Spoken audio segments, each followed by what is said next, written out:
السلام علیکم خواتین و حضرات، جنید سلیم آپ کی خدمت میں حاضر ہے حسب حال کے ساتھ. شو میں میرا ساتھ دیں گی ناجیہ اور ہم سب کو بہت عزیزی. آج حسب حال میں شامل ہے خبروں پر عزیزی صاحب کا تبصرہ. یہ عزیزی صاحب کا تبصرہ کہنے کی کیا ضرورت ہے؟ فلو میں پڑھتی جاؤ. یار تمہارا تنزیہ اناؤنسمنٹ نہ کیا کرو، میں تمہیں بتا دوں. بائی گاڈ یہ تنزیہ نہیں تھی عزیز صاحب، میں نے دل کی گہرائیوں سے اناؤنس کیا ہے. چلو پھر I am sorry. It's okay. مگر سب سے پہلے بات کریں گے آؤٹ آف ٹرن تقرریوں اور ترقیوں کی سیاست پر. ہاں یار یہ پرسوں چوتھ میں میری بات کا جواب دو، تم شو میں سب کو ڈرا دھمکا کے کیوں رکھنا چاہتے ہو؟ اور یار وہ اس نے مجھے پتہ کیا بعد میں مجھے لوگ اکثر کہتے ہیں کہ یہ تمہیں یہ لیتے ہیں. اچھا نہیں تو وہ مجھے فیل ہوا ہے جو اس نے کہا نا کہ عزیزی صاحب کا تبصرہ. نہیں جب عزیزی صاحب کا کوئی تبصرہ نہیں ہے وہی میں مخولجہ کہہ رہی ہوں. یہ تو آپ نے خود ہی سوچ لیا عزیز صاحب. یہ یار میں چلو چھوڑا اس اندازہ نہیں ہے، لوگ تمہارے تبصروں کو نجم سیٹھی صاحب کے تبصروں سے زیادہ سنجیدگی سے لیتے ہیں. یہ دیکھ لو اب تم وہ حرکت کر رہے ہو جو یہ کر رہی. نہیں میں سیریسلی. اچھا چلیں ہم ٹاپک پہ بات کرتے ہیں. اچھا کیا کہنے کیا لگے تھے تم؟ یار میں یہ کہنے لگا تھا کہ یہ پرسوں چوتھ میں نے ٹی وی آن کیا تو وہ اپنا بھائی صاحب جو ہیں بڑے پیارے لگے ہیں مجھے، جنرل ضیاء الدین بٹ صاحب. یار پا جنید یہ جب واقعہ ہوا تھا کہ جنرل ضیاء الدین بٹ صاحب کو چیف لگایا گیا ہے، ڈوڈ کو کئی ٹیاستے کڑی نہیں تھی اس وقت میرے پاس ہوتی، تو ایک دم اوپر سے پرویز مشرف نے ٹینڈ پھوڑی چکا دی صاحب کی دوڑو نس بج جاؤ.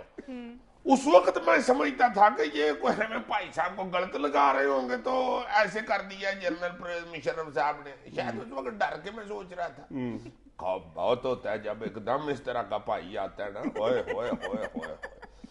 اب ان کا میں نے جب انٹرویو سنا ہے تو مجھے ایسے لگا کہ یار یہ بڑے مظلوم ہیں، ان سے بڑی زیادتی ہوئی ہے.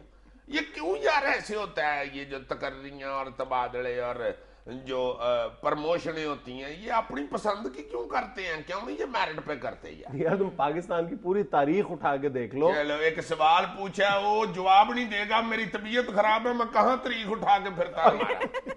اور میرا مطلب یہ تھا کہنے کا کہ پاکستان کی تاریخ شاہد ہے کہ ہمارا ہر حکمران اقتدار میں آنے کے بعد اندر سے اس قدر سہما ہوا اور ڈرا ہوا ہوتا ہے کہ وہ اس طرح کے اپنے ارد گرد بیوروکریٹس کا ایک حالہ بنا لیتا ہے جس میں وہ رہ کر خود کو محفوظ زیادہ تصور کرتا ہے. اور یہی حال آرمی چیف کی تقرری کا ہے کہ ہمیشہ ہمارے حکمران بجائے یہ کہ وہ میرٹ کو دیکھیں، سینیورٹی کو دیکھیں، صرف یہ دیکھتے ہیں کہ ان میں سے یہ جو جرنیل ہیں ان میں سے ہمارے سے سب سے زیادہ وفادار کون ثابت ہوتا ہے. اور تاریخ تو ہمیں یہی بتاتی ہے کہ ہر حکمران نے کوشش کی ہے کہ اس کو سب سے زیادہ لاڈلا جرنیل ملے آرمی چیف بنانے کے لیے. لیکن تاریخ ہمیں یہی بتاتی ہے کہ جتنا مرضی اس کو وفادار سمجھ کے آرمی چیف بنایا جائے، جب وقت آتا ہے تو وہ وہی کرتا ہے جو اس کو کرنا ہوتا ہے. یار تم تو کہہ رہے ہو نا کہ تاریخ شاہد ہے. میرا ایک پا شاہد ہے کینیڈا ہوتا ہے آج کل. یہ جب آیا نا پرویز مشرف تو اس نے مجھے کہا کہ لو جی اس کی شامت آ گئی ہے بھائی کی. جب لگایا پرویز مشرف کو نواز شریف نے، کہتا ہوتا ہی یہ ہے جو پسند کا لگاتا ہے وہ بعد میں اس کو پھینٹی لگاتا ہے. لیکن اس سلسلے کا آغاز جنرل مشرف سے نہیں ہوتا. میرا خیال ہے کہ یہ کہانی شروع ہوتی ہے بھٹو صاحب کے دور. بھٹو مرحوم نے اقتدار میں آتے ہی سب سے پہلے جنرل ٹکے خان کو لانے کے لیے جنرل گل حسن کو فارغ کیا تھا. اور جنرل گل حسن کی فراغت بھی بڑی دلچسپ تھی. تم نے ان کا واقعہ سنا ہوا ہے جنرل گل حسن کو کس طرح انہوں نے فارغ کیا؟ نہیں میں اتنا پرانا نہیں ہوں. نہیں ہوا یہ تھا کہ جب فارغ کرنا تھا جنرل گل حسن کو تو بھٹو صاحب نے انہیں کھانے پہ بلایا، اور کھانے میں غلام مصطفیٰ کھر صاحب اور ممتاز بھٹو صاحب بھی تھے. اور کھانے کے دوران ہی انہوں نے کہا، غلام مصطفیٰ کھر صاحب نے جنرل گل حسن سے کہا کہ بائی روڈ لاہور چلتے ہیں، میرا موڈ ہو رہا ہے کہ ڈرائیو کرتے ہیں. اور ممتاز بھٹو اور غلام مصطفیٰ کھر جنرل گل حسن کو اور جو اس وقت کے ایئر چیف مارشل تھے، ایئر چیف مارشل رحیم، ان کو گاڑی میں بٹھایا اور راستے میں ان دونوں نے، ممتاز بھٹو نے اور کھر صاحب نے، ان دونوں فوجی افسران پر گن پوائنٹ پر دونوں کو رکھ لیا. ہاں، اور یہاں پر لاہور کے گورنر ہاؤس میں لا کے انہیں باقاعدہ حراست میں لے لیا تھا. اور اس طرح، اور پھر دوسری طرف یہ جو ڈاکٹر مبشر، اب نام سنا ہوگا، اس وقت جو بھٹو صاحب کے وزیر خزانہ ہوا کرتے تھے، وہ لے کے گئے ٹکا خان کو فوری طور پر بائی ایئر اسلام آباد، جہاں پر بھٹو صاحب نے ان کو ایئر چیف، آرمی چیف بنا دیا تھا. یار یہ تینوں چاروں شکل سے تو بڑے معصوم لگتے ہیں. بس یہ کھیل اسی طرح کے ہوتے ہیں. پھر انہی بھٹو مرحوم نے صرف 4 ماہ کے دوران اپنے اقتدار کو محفوظ سے محفوظ تر بنانے کے لیے 43 جو فوجی افسران تھے ان کو فارغ کر دیا تھا. لیکن آخرکار ہوا وہی جو ہونا تھا, اور ہوا بھی کس کے ہاتھوں؟ جنرل ضیاء الحق کے ہاتھوں. ضیاء صاحب کے بارے میں تو کئی کہانیاں تم نے سنی ہے نا, کہ وہ بھٹو صاحب کا کتنا احترام کیا کرتے تھے. کئی کتابوں میں ہے کہ جناب وہ پانی کا گلاس لے کر کئی منٹ تک انتظار کرتے رہے, اور پھر اچانک انہوں نے ایک دفعہ بھٹو صاحب کو دیکھا تو اپنا سگریٹ اپنی جیب میں بجھا دیا تھا. اور کہنے والے یہ بھی کہتے ہیں کہ بھٹو صاحب کو لوگوں نے کہا کہ اس وقت جو جنرل ٹکا خان جب ان کی مدت ملازمت پوری ہو گئی تو انہوں نے جنرل اکبر کا نام لیا تھا جو اس وقت ISI کے چیف تھے, کہ ان کو آرمی چیف بنا دیا جائے. اور اس وقت ضیاء الحق کا نام جو تھا وہ 8ویں نمبر پہ تھا. لیکن بھٹو صاحب نے 7 افسران کو سپرسیڈ کر کے ضیاء الحق کو آرمی چیف بنایا تھا, صرف اس لیے کہ ان کو مشورہ دینے والوں نے یہ مشورہ دیا تھا کہ اس کو آپ آرمی چیف بنا دیں, یہ بیچارہ شریف سا آدمی ہے, یہ نمازیں پڑھتا رہے گا اور آپ آرام سے اقتدار میں مزے لیتے رہیں گے.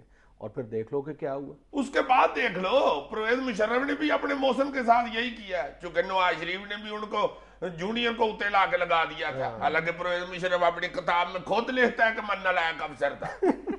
ہم ماسٹر چھوٹیاں مارتے ہیں اس طرح کے اسٹوڈنٹوں کو. اچھا, میاں نواز شریف صاحب کی جو ہمیشہ فوج کے ساتھ ڈیلنگ رہی ہے نا, اس میں اگر میاں شریف مرحوم کے بعد کوئی اہم ترین کردار ہے تو وہ چودھری نثار علی صاحب ہے. یہ چودھری نثار صاحب پنڈی والے کھوئے والے ملائی والے, بالکل وہی چودھری نثار صاحب. جنرل وحید کاکڑ کی تعیناتی کا مسئلہ ہو یا جنرل مشرف, تینوں معاملات میں جب بھی فوج کے ساتھ ڈیل کرنے کا معاملہ آیا تو چودھری نثار صاحب آگے تھے. اور جنرل مشرف کی جو تعیناتی ہوئی ہے وہ بھی چودھری نثار صاحب کا اہم ترین کردار تھا اس میں. ورنہ یہ نواز شریف کے لیے ایک سیدھا معاملہ تھا آرمی چیف بنانا, جنرل علی قلی خان کو بننا چاہیے تھا. بالکل.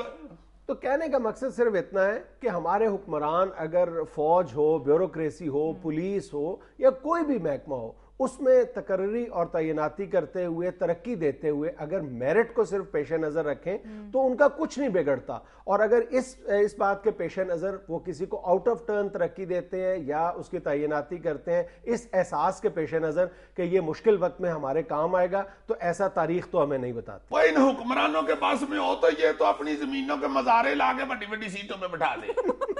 کرموں کہاں ہوتا ہے جی, آج کل DCO لگا ہوا ہے, اور فضلو وہ DPO لگا ہوا ہے, اور منشی رفیق نہیں نظر آ رہا. وہ تو وزیر خزانہ ہے آج کل.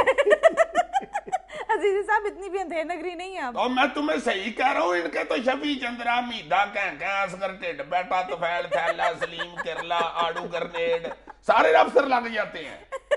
پھر یہی بعد میں کرسیوں پہ بیٹھ کے ان کو آنکھیں دکھاتے ہیں. ہمارے پنڈ میں ایک جمیل گارڈر ہوتا تھا, وہ چودھری کے گھوڑے کو کھرکنا کرتا تھا. کھرکنا سمجھتی ہو؟ خارش کرتے ہیں گھوڑے کو, جی پتہ ہے, اس کو کھرکنا کہتے ہیں, کھرکنے کے ساتھ. بس چودھری مہربان ہوا, اس نے 12 جماعتیں پڑھی ہوئی تھی, چودھری نے اس کو لگوا دیا تھانے دار. بس 2 سال لنگے, اس نے چودھری کا منڈا پکڑ کے اندر دے دیا. پنڈ کے چوری نے بڑا فون کیا, وہ آگے سے کہتا ٹھیک ہے چوری صاحب, آسان آپ کے بڑے ہیں مگر کنون ہوتے. تو ٹھیک کیا نا اس نے. تو آگے بھی تو سنو نا, جب چوری صاحب نے آگے کے 5 لاکھ روپیہ دیا تو وہ چلاک کیا کہتا ہے.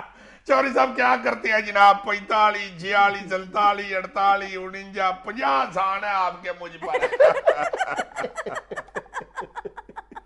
ناظرین, وقت ہوا ہے کمرشل بریک کا, حاضر ہوتے ہیں کچھ لمحوں بعد. بریک کے بعد 51, 52, 53, 54, 55, 56, 100 تک گنتی جاتی ہے جناب.